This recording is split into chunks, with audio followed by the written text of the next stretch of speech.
dans Ticozé, on parle d'un véritable phénomène. Wish Caribbean, la série événement à découvrir ou redécouvrir en replay, signée par le producteur-réalisateur guadeloupéen Julien Dalle. Wish fait vibrer les écrans et continue à conquérir le public aux Antilles, dans les territoires d'outre-mer, en Afrique.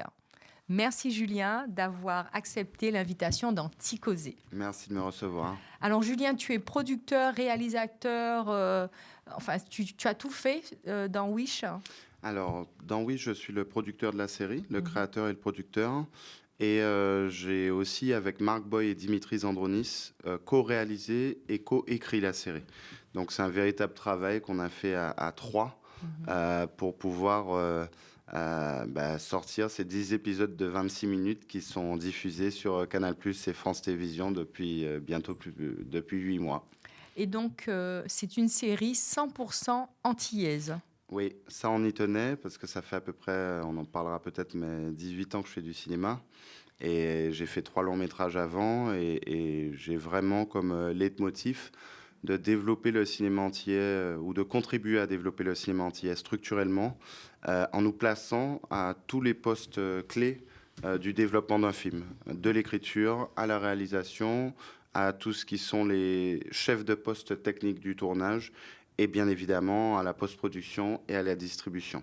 Donc l'idée pour toi, c'est vraiment à long terme de créer une vraie industrie du cinéma aux Antilles, en Guadeloupe? C'est ça. Alors en Guadeloupe, mais aussi en Martinique, en Guyane. L'idée, c'est en parallèle de producteurs qui sont déjà très bien implémentés sur Paris, c'est d'avoir un véritable cinéma régional qui soit piloté par nous et qui soit produit entièrement par nous et distribué à travers le monde. Alors, comment tu expliques le succès de Wish, donc déjà en Guadeloupe, en Martinique, ensuite en Guyane. J'ai appris aussi que tu avais fait une avant-première en Côte d'Ivoire. Comment tu expliques ce succès? Je pense que Wish répondait à un véritable besoin déjà de la communauté antillaise, c'est-à-dire d'avoir une véritable série qui nous représente. Il faut savoir que Wish est la première série produite par Canal+ Antilles-Guyane dans tout l'outre-mer. Donc ça, c'est une véritable fierté pour nous d'avoir réussi à le faire. Et comme Maxime Saada, le président de Canal+, le dit lui-même, Wish a eu un incroyable rayonnement régional, mais aussi en France hexagonale. Mais ça a été financé par la Guadeloupe. Ça a été financé par les diffuseurs, donc Canal+, Antilles-Guyane et France Télévisions Outre-mer. Ça a été diffusé par toutes les collectivités, la région Guadeloupe en tête, qui a véritablement joué le jeu pour financer cette série, mais aussi les autres collectivités, le département, les communautés de communes, le ministère de l'Outre-mer, etc. Et puis ça a aussi été, et c'est une première aussi, largement financé par les entreprises du privé, parce qu'en Guadeloupe, on souffre du fait que, historiquement, en Guadeloupe, en Martinique et en Guyane, les entreprises du privé ne financent pas dans le cinéma, comme par exemple en France hexagonale. Mais ils ont financé Wish. Mais ils ont commencé timidement à financer Wish. On espère que si la série a la chance de continuer sur plusieurs saisons, ils financeront encore plus. L'idée, c'est de créer un véritable modèle économique pour que nous aussi, on puisse avoir des séries qui ont des budgets aussi intéressants que les séries de France hexagonale. Il faut savoir qu'en moyenne, le budget d'une série en moyenne en France hexagonale est de 5 millions d'euros. Et Wish, aujourd'hui, a 1 million d'euros en numéraire, 1,6 million en tout. Donc, on est en train d'essayer de développer un véritable modèle économique pour que nos séries aient les mêmes moyens que les autres et donc puissent être distribuées et crédibles à l'international. Alors, comment tu expliques ce casting? Parce que tu as un casting incroyable. Tu as tous les artistes, ou pratiquement, en fait, tous les artistes, on va dire, Guadeloupe, Martinique. Bien sûr aussi, tu as des artistes comme Passy. Enfin, ça va de Francky Vincent en passant par Passy. Tu as aussi des comédiens de la Martinique. On a eu aussi Jacques Martial, voilà, qui nous a quittés il n'y a pas très longtemps et qui était très heureux, je sais, d'être parmi ces comédiens. Comment tu expliques, comment tu as fait en fait pour avoir ce casting de personnalités? Alors Wish, c'est un projet qui répondait à l'envie de se rassembler parce que j'ai créé Wish à une époque où il y avait des barrages en feu en Guadeloupe. Il y avait beaucoup d'histoires où on était un peu opposés. Et en fait, j'ai ressenti le besoin personnellement de faire un projet qui rassemblerait tout le monde, qui soit pas clivant. Et du coup, je pense que cet appel a été entendu par tous ceux à qui j'ai proposé de faire le projet. Et c'est vrai qu'aujourd'hui, Wish, c'est plus de 122 artistes. Et puis c'est une histoire, hein, parce que c'est une saga, hein, et c'est une saga qui raconte l'histoire de la musique aux Antilles. Oui. Et donc c'est aussi ça qui a fait que ça prend, parce que je veux dire, en fait, il y a beaucoup d'artistes et quelque part, il y a des artistes, enfin souvent dans ta série, les artistes jouent leur propre rôle, et tu parles justement de toute l'économie musicale, de tous ces artistes. Et puis, il y a aussi beaucoup d'héritage. Tu parles d'héritage, tu parles de transmission. Oui, alors Wish, c'est une série de fiction qui raconte l'histoire d'une famille antillaise. Et donc, dans l'industrie musicale, on voit les chanteurs, les gens de médias, les gens de la vraie vie qui ont la particularité de jouer leur propre rôle. Et moi, c'est un peu l'essence de mon cinéma, puisque j'ai fait 3 longs métrages avant, donc Les Conques, Retour au pays et Secret de famille. Et en fait, tous mes films parlent d'histoires antillaises contemporaines. Voilà, c'est vraiment ça mon cinéma, c'est de parler de tout ce que j'ai connu depuis tout petit aux Antilles. Et de jouer avec des comédiens antillais. Et c'est vrai que dans Wish, on a vraiment réussi à faire ce rassemblement assez exceptionnel et surtout ce rassemblement intergénérationnel. Parce qu'il y a des jeunes acteurs qui ont commencé avec Wish comme Métis. Mais il y a aussi des acteurs exceptionnels comme l'était Jacques Martial et comme l'est par exemple Luc Saint-Éloi ou Firmin Richard qui sont également dans la série. Donc c'est vraiment un melting pot. Et concernant les musiques, il y a toutes les musiques dans Wish et tous les âges. Il y a les musiques traditionnelles. Donc il y a François Lagredo qui fait du gros cas, Eric Kozak, etc., etc. Et puis il y a aussi les zoukers, tous les zoukers les plus connus à l'international comme Harry Ziboula, Sly, Mehdi Gustos, Jean-Michel Rotin, Thierry Cam, Francky Vincent, etc. Et puis il y a aussi les chanteurs de musique dite urbaine, donc Admiralty, Missy Sadiq, Mata, Dali, etc. Donc c'est vraiment, en fait, l'idée c'était vraiment de créer un rassemblement, le plus grand rassemblement d'artistes. Et puis aussi il y a Claudicien, il y a le frère de Claudicien, il y a Passy, il y a une ex-Miss France. C'est ça, Clémence Bottineau, qui est aussi dans la série. Ouais. Donc l'idée c'est vraiment on a déjà réalisé avec Wish, au-delà du fait que ce soit une série de fiction, le plus grand rassemblement de l'histoire des Antilles, des artistes antillais. Donc ça, on en est très heureux qu'ils aient répondu à notre appel. Mais c'est vrai que l'objectif, c'est de continuer à faire d'autres saisons et puis de peut-être, pourquoi pas, réussir à faire le plus grand rassemblement des afro-descendants francophones de l'histoire. Donc l'histoire est en route et c'est vrai que c'est une belle première étape qu'on a réalisée. Et c'est vrai que le public a répondu présent. Il peut encore continuer à répondre présent parce que la série est à la fois en ce moment en replay sur Canal+, et pour ceux qui n'ont pas Canal+, elle est en replay gratuitement sur l'application France Télévisions. Donc l'ensemble des gens en France hexagonale, dans les Outre-mer et dans 23 pays d'Afrique francophone sur Canal+, peuvent voir la série gratuitement aujourd'hui. Donc, pour ceux qui ne l'ont pas fait, je les invite à le faire. D'accord. Et d'ailleurs, pourquoi tu as voulu faire une avant-première en Côte d'Ivoire ? Mais moi, ça me tenait à cœur parce que c'est un rendez-vous que j'avais raté pour mes 2 derniers films à cause du Covid et à cause, pour Retour au pays, d'un problème d'avion. Et là, effectivement, j'ai pu avoir la chance d'aller présenter Wish avant que la série ne sorte dans toute l'Afrique francophone à Abidjan. Et c'est vrai que j'ai été exceptionnellement reçu parce que la salle était pleine et puis il y avait beaucoup de responsables. Donc je pense que ça répond à un véritable appel et j'ai pu attester là-bas, puisque j'ai plein d'amis qui sont allés s'installer en Côte d'Ivoire, de ma génération, de Guadeloupéens, de Martiniquais qui sont allés s'installer là-bas. Et j'ai vraiment pu attester du lien qu'il y a entre l'Afrique continentale et les Antilles. Et c'est vrai que quand nous, entiers, on va en Côte d'Ivoire, on est extrêmement bien reçus. Et j'ai envie aussi que... Pas seulement en Côte d'Ivoire, quand même, au Sénégal, au Bénin. Au Bénin, j'étais à 2 doigts d'aller au Bénin. Ouais. Mais l'idée, c'est vraiment en tout cas, j'ai pu en attester en Côte d'Ivoire et j'espère aller vite au Sénégal, au Bénin et dans d'autres pays. Mais l'idée, c'est vraiment de pouvoir aussi utiliser la série Wish pour pouvoir créer un pont entre l'Afrique continentale et les Antilles. Donc cette espèce de lien entre guillemets pour le revivifier. Et effectivement, j'ai vraiment dans l'idée, si je peux continuer dans les prochaines saisons, à non seulement aller tourner en Afrique continentale, mais aussi à faire venir des artistes d'Afrique continentale, de toute génération, aux Antilles aussi pour continuer à tourner la suite de Wish. Donc, c'est là, un je beau vais te projet. poser une question beaucoup plus sensible, parce que on se connaît et on a, il n'y a pas si longtemps, perdu un comédien incroyable, pas seulement comédien, un homme politique, un homme d'action, un militant qui s'appelle Jacques Martial, qui avait un rôle important dans cette série. Je sais que cette série va continuer. Encore, il y aura encore d'autres épisodes. Comment, enfin voilà, tu as déjà réfléchi, parce que je sais que Firmin, qui est aussi dans la série, avait un... Enfin voilà, Jacques avait un rôle important et je sais que tu as été très touché, comme nous tous, de son décès. Est-ce que tu as pensé à ça ?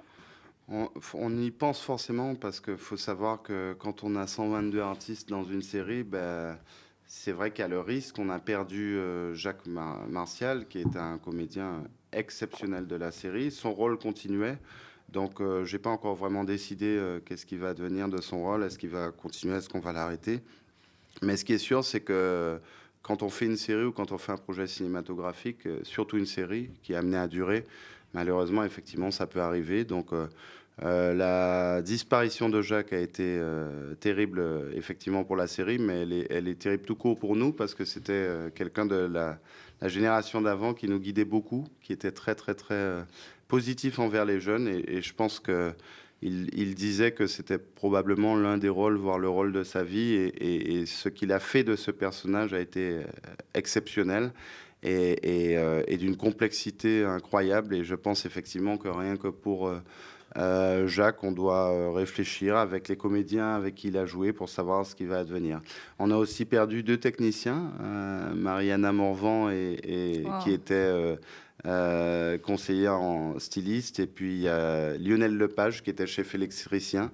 Je pense pouvoir attester, que ce soit aux funérailles de Jacques où tu étais présente, mais aussi à celle des techniciens qu'on a perdus, qu'on représente vraiment dans le cinéma antillais une véritable famille, dans la famille antillaise. Et moi, ça m'a beaucoup touché de voir comment aujourd'hui on se rend bien compte que c'est ensemble qu'on va développer ce cinéma, avec le public bien sûr, mais aussi entre nous. Et je pense qu'on va vivre une très belle ère dans les années à venir, parce qu'on a bien compris que, contrairement parfois au passé, que c'est ensemble qu'on va y arriver et qu'il faut se soutenir les uns les autres. Donc ça, c'est un véritable message. Jacques, que j'ai vu un mois sur son lit d'hôpital, on a eu un très très bel échange pendant 1h30.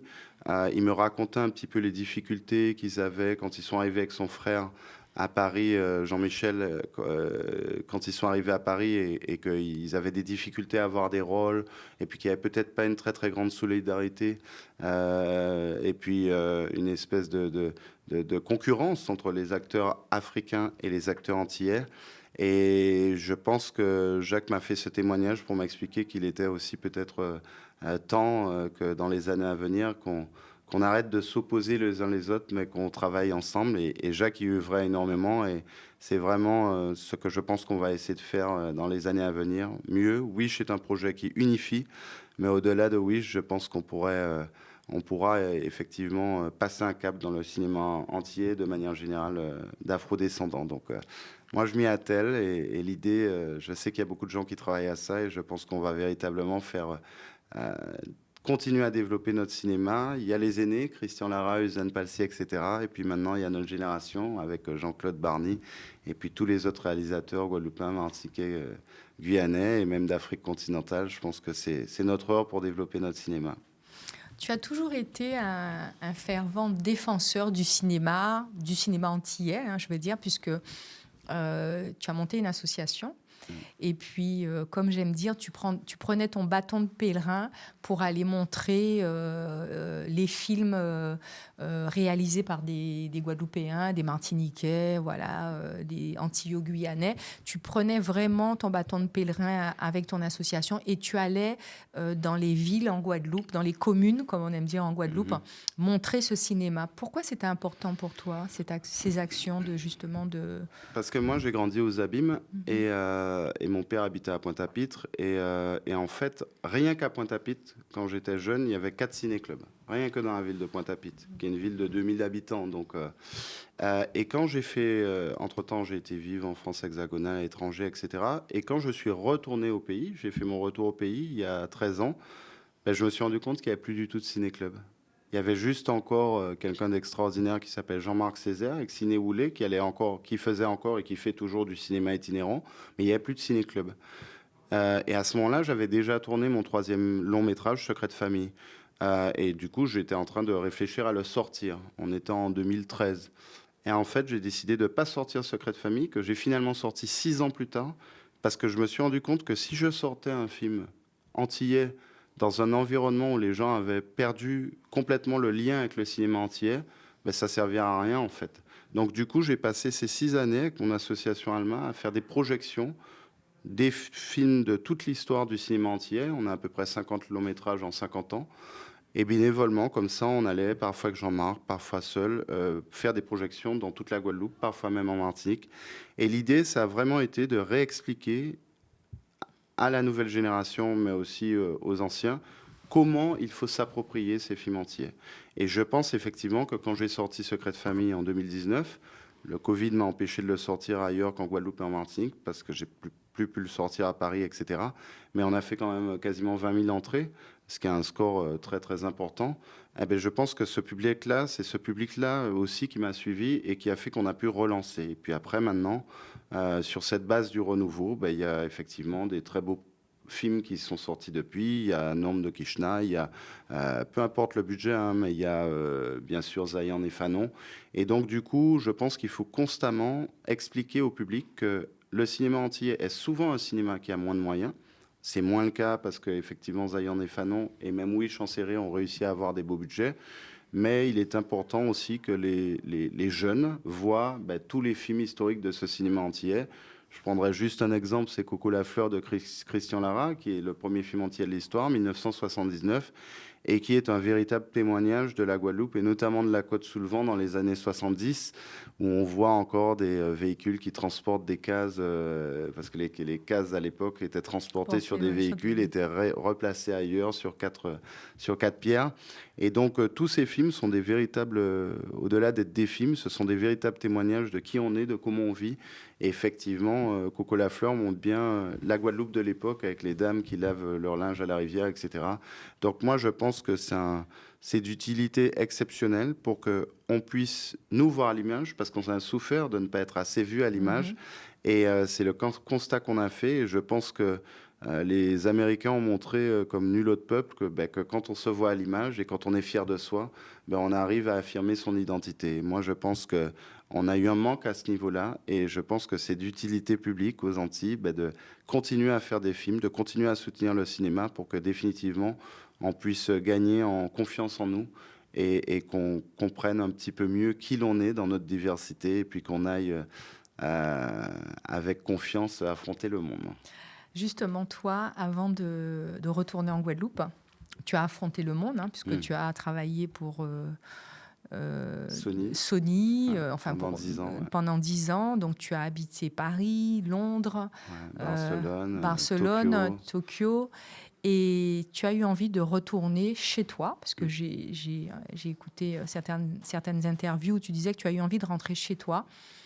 Pourquoi ce besoin de retourner et de développer le cinéma en Guadeloupe? Alors, pour 2 raisons. La première, c'est que j'ai effectivement j'ai eu la chance de beaucoup voyager à travers le monde pour mon travail, tout simplement. Et je savais qu'à un moment donné, je rentrerais chez moi. Parce que pour moi, j'ai eu la chance de grandir en Guadeloupe. Et pour moi, j'ai une enfance assez exceptionnelle. Et pour moi, c'est un... Grandir en Guadeloupe où? J'aime bien quand tu dis. À Bainbridge, dans le quartier de Bainbridge. Mais j'ai de la famille. Ma grand-mère était au Rézé, à Pointe-à-Pitre, à Laurisisque aussi. Et tu étais beaucoup au Rézé. Voilà, j'étais beaucoup au Rézé. Et je viens de Bainbridge, en Quetzil. Mais j'étais beaucoup à Pointe-à-Pitre aussi, où mon grand-père habitait, etc. Donc, du coup, je naviguais dans tous ces quartiers-là qui, finalement, sont les quartiers qui ont vu émerger, avec des gens de mon âge, toute la musique urbaine, avec Admiralty, Fockley, Stargit, Ismé, Dali, Darkman. Donc, en fait, la plupart des chanteurs de la musique urbaine sont venus de ces quartiers-là. Et du coup, on a été un petit peu au cœur du développement musical des Antilles. Et moi, je savais que je rentrerais parce que la Guadeloupe m'a beaucoup donné et j'avais envie, entre guillemets, après une quinzaine d'années à l'extérieur, on va dire, de rendre à la Guadeloupe. C'est pour ça que ça fait 13 ans que je suis rentré vivre en Guadeloupe. Et puis, je n'ai pas du tout comme objectif d'en partir. Et la deuxième raison, c'est tout simplement parce que je suis devenu papa. Et quand mon enfant est né, ça a été immédiat. C'était pour moi impensable de ne pas faire mes enfants grandir en Guadeloupe. Donc du coup, à la naissance de ma première fille, on est immédiatement rentré. Et aujourd'hui, je suis très heureux de ça parce que les Antilles ont besoin de gens, on appelle ça notre diaspora, qui nous représente au national et à l'international.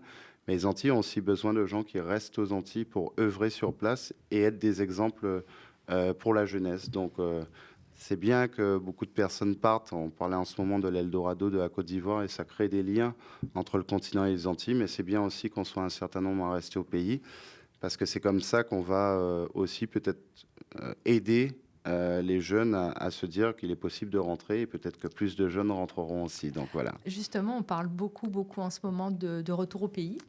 Donc, il y a des gens comme Yann Serranton qui font des vidéos pour dire, ben voilà, il faut rentrer, voilà les raisons pour lesquelles il faut rentrer. Et il y a beaucoup de gens qui n'osent pas parce qu'ils se disent que c'est difficile quand tu as vécu justement à l'extérieur, hein, comme on aime dire. Et toi, est-ce que ça a été difficile ? Pas vraiment, parce que c'est toujours un peu compliqué, puisqu'en fait, on grandit aux Antilles, moi en Guadeloupe, et du coup, on revient pour y travailler. Donc, c'est pas du tout la même chose. Donc, oui, ça a été un peu difficile, mais moi, j'avais quand même la chance d'avoir beaucoup étudié le sujet, puisque mon deuxième film s'appelle Retour au pays, et mon troisième film s'appelle Secret de famille, et c'est un peu le miroir de Retour au pays, parce que dans Secret de famille, je parle d'une diaspora antillaise qui n'a pas pu faire son retour au pays. Donc, c'est une thématique... Et qui revient trop tard. Et qui revient trop tard, ou qui même pour certains ne reviendront jamais. Et pour moi, c'est une véritable thématique centrale et qui forge notre identité. C'est que, bien évidemment, on est, pour en tout cas la partie des Afro-descendants et même des Européens, on est arrivé de l'extérieur. On a fait un voyage transatlantique. Mais la plupart du temps, quand on grandit en Guadeloupe et qu'on va faire ses études, on refait un voyage transatlantique. Donc je pense que étudier ces thématiques-là, c'est absolument clé pour comprendre qui nous sommes. Il y a le Bumidum, bien évidemment, etc. Et pour comprendre comment œuvrer pour que dans les générations à venir, que ce ne soit plus un problème. On a une chance exceptionnelle, c'est que les avions, les transports se démocratisent, sont beaucoup plus faciles. Donc aujourd'hui, je pense que c'est à notre génération d'arriver à faire que justement cette terre lointaine, ces terres qui étaient très éloignées, ne le soient plus vraiment. Et puis c'est valable entre les Antilles et la France hexagonale, mais c'est valable aussi entre les Antilles et l'Afrique continentale. Donc on parle toujours de l'exemple de pourquoi quand on va à Abidjan, au Sénégal ou à Cotonou, on passe par Paris pour aller dans les pays d'Afrique. Donc voilà, je pense qu'il y a vraiment beaucoup de choses à faire pour arriver à raffermir ces liens-là et faire que les gens qui ont grandi aux Antilles ne soient pas différents que les gens qui ont grandi en France hexagonale, les Antillais qui ont grandi en France hexagonale. Donc il y a vraiment quelque chose à faire à ce niveau-là et pour moi c'est une thématique centrale dans mes films et c'est une thématique, je pense que je vais continuer à explorer parce que plus on arrivera à comprendre un petit peu les dessous de ces thématiques et je pense plus on arrivera à créer du lien entre les gens qui habitent régionalement aux Antilles et les gens qui grandissent. J'étais avec toi, Kéza, pour la première avant-première de Wish en novembre. Ouais. C'était au 7 Parnassien et tu avais vraiment pu attester du témoignage qui nous avait été fait par beaucoup de jeunes Antillais de 20-25 ans. Et il nous avait dit en regardant Wish, vous me rapprochez de mon antillanité parce que vous me permettez avec cette image-là de voir les chanteurs que mes parents adorent. Et c'est des chanteurs que je n'avais jamais vus, je ne savais pas que c'est eux qui chantaient ça. Et donc, pour eux, le fait de les voir dans la salle, ça créait du lien et ça les rapprochait en fait de leur racine antillaise.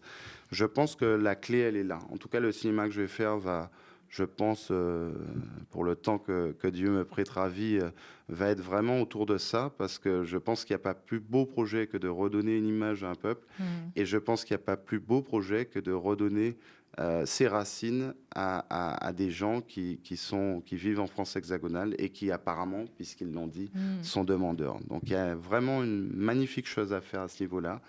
Et voilà, il faudra travailler pour faire d'autres films, pour un petit peu apporter notre pierre. Merci Julien, merci pour ce témoignage et merci pour cette belle aventure que tu as commencée avec Wish. Merci beaucoup. Merci d'avoir suivi Ticozé et je vous retrouve la prochaine fois avec une personnalité tout aussi passionnante. À bientôt.